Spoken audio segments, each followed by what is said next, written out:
اللہ رب العالمین نے اپنے پاک پیغمبر صلی اللہ علیہ وسلم کو ایک نکاح نہیں کئی نکاحوں کا حکم دیا.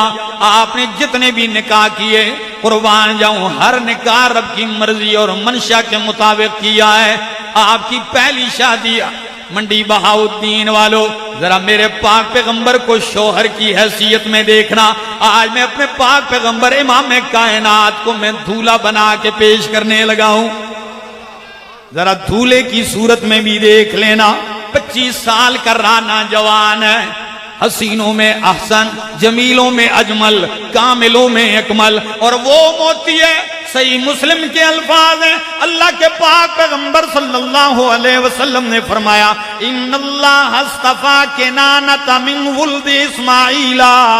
اللہ رب العالمین نے بنو اسماعیل میں سے بنو کنانہ کو چن لیا, اور بنو کنانہ میں سے اللہ نے قریش کو چن لیا, اور قریش کو چھان کے اللہ نے بنو ہاشم کو چن لیا, اور بنو ہاشم میں اللہ نے میں محمد کو چن لیا صلی اللہ علیہ وسلم. اللہ کے وہ چنے ہوئے موتی آج آپ کے سامنے بحیثیت دولہا و شوہر و خاون کے تھوڑا سا تذکرہ کرنے لگا ہوں. ذرا دیکھیے 25 سال کا جوان پورے مکے میں مشہور ہو گیا کہ ایسا حسین جوان ہے. اتنی خوبصورتی جوانی میں آپ جیسا پاک دامن ہم نے نہیں دیکھا, آپ جیسا امانت دیانت دار ہم نے نہیں دیکھا, بلکہ نام ہی مشہور ہو گیا, صادق اور امین آ گئے. جدھر جاتے ہیں کیا پکارے جاتے ہیں؟ صادق اور امین پکارے جاتے ہیں. آپ کی اس صداقت اور امانت کے چرچے حضرت خدیجہ الکبریٰ رضی اللہ تعالیٰ عنہ تک پہنچتے ہیں. کون سی خدیجہ؟ قریش کی خاندان کی برگزیدہ خاتون, عرب کی مالدار ترین عورت ہے, کاروباری عورت, بہت بڑی تاجرہ ہے, اور ایسی خاتون کہ زمانہ جاہلیت میں اسلام سے پہلے بھی ان کا لقب طاہرہ مشہور تھا. میں کہتا ہوں واہ میرے ربا تیرا انتخاب بھی عجیب ہے. پیغمبر صادق اور امین مشہور ہے نبوت کے دعوے سے پہلے, اور جو مستقبل میں بیوی بننے والی ہے وہ ایمان لانے سے پہلے طاہرہ کے لقب سے مشہور ہے. اب ذرا دیکھیے کاروباری لوگ چل رہے ہیں شام, یمن, مختلف علاقوں میں.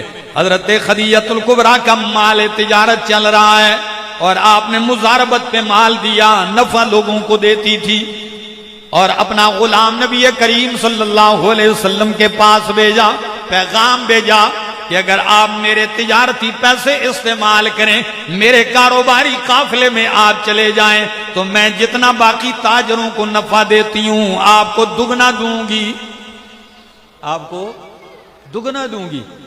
نبی پاک صلی اللہ علیہ وسلم قربان جاؤں آپ کی کس ادا پہ میں بیان کروں. اگر آپ کو تاجر کی حیثیت میں پیش کروں تو آپ کی عقلیں دھنگ رہ جائیں گی کہ کیسے تاجر تھے میرے پاک پیغمبر. آپ چلتے ہیں خدیجہ الکبریٰ کا مال لے کر, تجارتی قافلہ ہے, کئی آدمیوں پر مشتمل ہے, شام جا رہا ہے. خدیجہ الکبریٰ حیران ہے کہ قربان آج میرے تجارتی قافلے میں ایک وہ جوان جا رہا ہے جو صادق اور امین کے لقب سے مشہور ہے. اور خدیجہ کے 2 خاوند فوت ہو چکے تھے, ایک کا نام عتیق تھا اور ایک کا نام تھا ابو حالہ. دونوں فوت ہو گئے تھے, ایک سے نکاح ہوا وہ فوت ہوئے, دوسرے سے نکاح ہوا وہ بھی فوت. تو ایک بیوہ مالدار ہے. آپ جب تجارتی قافلہ لے کے چلتے ہیں تو خدیجہ الکبریٰ اپنے غلام میسرہ نام ہے اس کا, کہنے لگی او میرا غلام میری خدمت نہیں کرنی, تو نے بھی قافلے کے ساتھ جانا ہے, اور جو میرا تجارتی مال لے کے جا رہا ہے یہ جوان, اس سارے جوان کے اوپر سفر حضر میں نظر رکھنی ہے, اور اس کی ہر ادا کو نوٹ کر کے واپسی پہ مجھے بتانا ہے. زیرک تھی, کس درجہ زیرک خاتون ہے. بس آپ نے ان کو دیکھنا ہے اور ان کی نافرمانی نہیں کرنی, بس جو یہ کہیں آپ کرتے جائیں. قربان جاؤں اللہ کے پاک پیغمبر 25 سال کی کڑیل جوانی میں شام پہنچتے ہیں. مالی تجارت ہوتی ہے, تجارت کاروبار کرتے ہیں, اللہ کی شان. پہلے سالوں سے کئی گنا زیادہ نفع ہوا. قافلہ جب واپس آتا ہے اللہ کے پاک پیغمبر تجارت میں جو نفع حضرت خدیجہ کو دے دیتے ہیں. خدیجہ کہنے لگی او جوان میں نے کہا تھا دگنا دوں گی لیکن دگنا بھی نہیں اب میں چگنا دوں گی.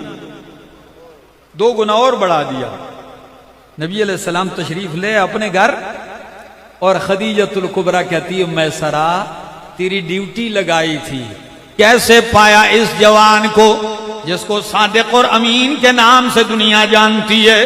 تو میسرہ کہنے لگا خدیجہ اللہ کی قسم ہے دنیا تو صرف صادق اور امین ہی کہتی ہے، ان کے اندر ہزاروں صفات اور ہی بے مثال ہیں. کبھی آپ کو کڑیل دھوپ میں دیکھتا ہوں کوئی مخلوق آپ پہ سایہ کرتی جا رہی ہے، آپ کی پاکدامنی آپ کے اخلاق سے حیران ہوں، آپ کے شرم و حیا سے حیران ہوں، آپ کی سیرت و صورت نے حیران کر دیا. یہ سارے کمالات بیان کیے. خدیجۃ الکبریٰ دل ہی دل میں کہنے لگی رشتے تو بڑے بڑے امیروں کے آ رہے ہیں لیکن وہ امیر میرے مقصد کے نہیں. اگر میری زندگی کا کوئی اہم پارٹنر ہو سکتا ہے وہ یہی جوان ہو سکتا ہے، یہی جوان ہے. اب بات بڑھائی کیسے جائے؟ ان کی عمر 36 سال ایک روایت کے مطابق اور دوسری میں 40 سال.